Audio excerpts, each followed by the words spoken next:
നിയമസഭയിൽ ചിരി പടർത്തി മുഖ്യമന്ത്രിയുടെ എടാമോനെ പരാമർശവും സ്പീക്കറുടെ കൂട്ടിച്ചേർക്കലും. പുതിയ തലമുറയിൽ സിനിമ ചെലുത്തുന്ന സ്വാധീനത്തെക്കുറിച്ച് ഗൗരവമായി നിയമസഭയിൽ സംസാരിക്കുന്നതിനിടയിലാണ് ആവേശം സിനിമ പരാമർശിക്കപ്പെട്ടത്. എടാമോനെ എന്ന് വിളിക്കുന്ന ഒരു രംഗമില്ലേ ഒരു സിനിമയിൽ എന്നായിരുന്നു ആവേശം സിനിമയെ പരാമർശിച്ച് മുഖ്യമന്ത്രി പറഞ്ഞു തുടങ്ങിയത്. സിനിമയുടെ പേര് നാവിൽ വരാതെ കുഴങ്ങിയ മുഖ്യമന്ത്രിക്ക് സ്പീക്കർ AN ഷംസീർ അംബാനെ എന്ന് ക്ലൂ നൽകി ആവേശം എന്ന പേര് പറഞ്ഞുകൊടുത്തു. പോലീസിൻ്റെ ഒരു റിപ്പോർട്ടിൽ തന്നെ പറഞ്ഞു, എടാ മോനെ എന്ന് വിളിക്കുന്നൊരു രംഗമില്ലേ സിനിമയിലെ ഏതോ ഒരു സിനിമയിൽ ഒരു നടൻ വന്നിട്ട് ആവേശം അപ്പോൾ എടാ മോനെ എന്നാണ് ഈ കുട്ടികളെ വിളിക്കുന്നത്.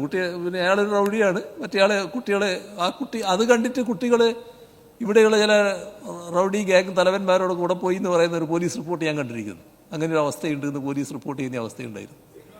പ്രസംഗം തുടർന്ന് മുഖ്യമന്ത്രി ആവേശം സിനിമയിലെ ചില സംഭവങ്ങൾ നാട്ടിൽ നടക്കുന്ന കാര്യം സൂചിപ്പിച്ചു. ആ സിനിമ കണ്ട് ചില കുട്ടികൾ നാട്ടിലെ റൌഡി ഗ്യാങ് തലവന്മാരുടെ കൂടെ പോയി എന്ന് പറയുന്ന പോലീസ് റിപ്പോർട്ട് താൻ കണ്ടെന്നും അങ്ങനെ ഒരു അവസ്ഥയുണ്ടെന്ന് പോലീസ് റിപ്പോർട്ട് ചെയ്ത സാഹചര്യമുണ്ട് എന്നും ആ സിനിമ താൻ കണ്ടോ ഇല്ലയോ എന്നല്ല, അങ്ങനെ ഒരു അവസ്ഥയുണ്ട് എന്നും വയലൻസ് ആഘോഷിക്കപ്പെടുന്ന നിലയുണ്ടെന്നും ഇത് സ്വാഭാവികമായും പരിശോധിക്കാനാകണമെന്നും അത് പരിശോധിക്കേണ്ടത് സെൻസർ ബോർഡാണെന്നും അവരെന്താണ് പരിശോധിക്കുന്നതെന്നും നമുക്കറിയില്ല എന്നും ഏതായാലും നമ്മൾ അക്കാര്യം ഉയർന്നു ചിന്തിക്കേണ്ട ഘട്ടം എത്തിയെന്നാണ് തോന്നുന്നതെന്നും മുഖ്യമന്ത്രി പറഞ്ഞു.